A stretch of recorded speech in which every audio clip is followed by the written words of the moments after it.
La Société nationale d'électricité du Sénégal, Sénélec, vous offre votre revue de presse. Bonjour et bienvenue. Axe Keur Madiabel Wachunguna, un accident fait 7 morts, informe Rewmi Quotidien. Les corps ont été évacués par les sapeurs-pompiers. L'Observateur, pour sa part, fait savoir que parmi les morts, il y a des membres d'une même famille qui revenaient de funérailles. 20 morts en 48 heures. L'hécatombe sur les routes, titre Vox Populi, qui confirme les 7 décès dans cet accident survenu près de Keur Diafé après les 13 du violent choc sur Ila Touba. Le taxi 7 places complètement disloqué sous la violence de la collision avec un pick-up de la Sénélec. 6 parmi les victimes sont d'une même famille, dont l'imam de Ndiayène Keur Gorka, son adjoint et son épouse, ainsi que la femme du chef du village. Ils allaient à des obsèques. L'affaire Lat Diop intéresse également les journaux ce matin. Audition dans le fond, Libération révèle ce que Lat Diop a dit au juge. Les résultats des commissions rogatoires toujours attendus. L'Observateur nous apprend que le blanchiment de capitaux est écarté pour l'instant. Dans les colonnes du journal, l'on révèle les secrets d'une audition de plus de 3 heures dans le bureau du doyen des juges d'instruction du pôle judiciaire financier. L'ancien directeur général de la LONASE, le Gessner blanc et le cumul d'impôts de 4 milliards de francs CFA, à lire dans les colonnes de l'Observateur. Lat Diop démonte tout document à l'appui, écrit Les Échos avant de préciser qu'il déplore l'absence de son accusateur qui a préféré rester à Dubaï. Il dément avoir acquis une villa en France et jure être inconnu du fichier immobilier français. Une demande de liberté provisoire sera bientôt déposée. Enquête est revenue sur la modernisation de la DGID, ensuite du lancement d'une nouvelle application qui va permettre non seulement d'identifier les assujettis qui passent entre les mailles des filets, mais aussi de lutter contre les sous-déclarations. La DGID est en train de préparer les avis d'imposition à la suite du recensement des propriétés immobilières. Mobilisation des recettes fiscales et budgétaires. L'État enquête de nouvelles niches, un titre qui occupe la une de Sud Quotidien. Le ministre des Finances et du Budget entend s'activer de manière encore plus dynamique pour améliorer la mobilisation des ressources. Sous la conduite de la Direction générale du budget dirigée par Abdou Diouf, un atelier de lancement de la gestion 2025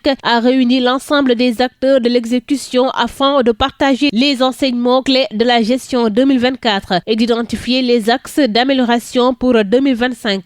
Rewmi Quotidien, L'As, Direct News, Le Soleil ont mis en exergue le 145e appel de Seydina Limamou Laye. Le quotidien du groupe Rewmi Network informe que l'appel a réuni des milliers de fidèles. La cérémonie d'ouverture a eu lieu hier à Cambérène, occasion saisie par le coordonnateur de l'appel Seydina Issa Laye Thiaw de passer en revue les maux de la société. Cambérène exorcise les démons, ainsi s'exprime L'As. Résonance éternelle, foi immaculée, écrit l'Astre de Anne. Atmosphère de dévotion hier à Cambérène et Angor. Yoff Diamalaye prend le relais aujourd'hui. Yor oui s'est intéressé au parfum de scandale dans la délivrance ou prolongation des DIPA par le ministère du Commerce. 5 sociétés commerciales favorisées importent 22 950 tonnes de sucre pour un montant de plus de 8 milliards de francs CFA. Dans les colonnes du journal, l'on nous apprend que les commerçants laissés en rade ont exprimé leur colère contre le ministre Serigne Gueye Diop. Fait de société, attouchement sur une fillette âgée de 8 ans dans un bus Tata à Saint-Louis. Nogay Thiam, la deuxième chute d'un dangereux prédateur, titre Libération. À la page 3 du journal, l'on évoque les intenses investigations menées par la gendarmerie qui ont été payantes. La section de recherche de Saint-Louis a interpellé hier Nogay Thiam, âgé de 40 ans, célibataire sans enfant, demeurant à Saint-Louis au quartier Pikine. Ce dernier est l'auteur des attouchements perpétrés sur une fille mineure dans un bus à Saint-Louis et dont la vidéo était devenue virale dans les réseaux sociaux. Après les faits, Nogay Thiam s'était retranché à Ndiawen, son village natal situé au sud-est de Pal. C'est là-bas qu'il a été cueilli par la section de recherche de Saint-Louis. Nogay Thiam, qui sera présenté au procureur ce vendredi, est passé aux aveux. Et sur la plainte de F. Fawaz pour escroquerie, un homme d'affaires saoudien a été dépouillé de plus d'1,3 milliard de francs CFA par son partenaire sénégalais. Écrit le quotidien du groupe Futur Média, qui est revenu sur l'histoire des champs de riz à Ross Béthio à l'audition de F. Mbaké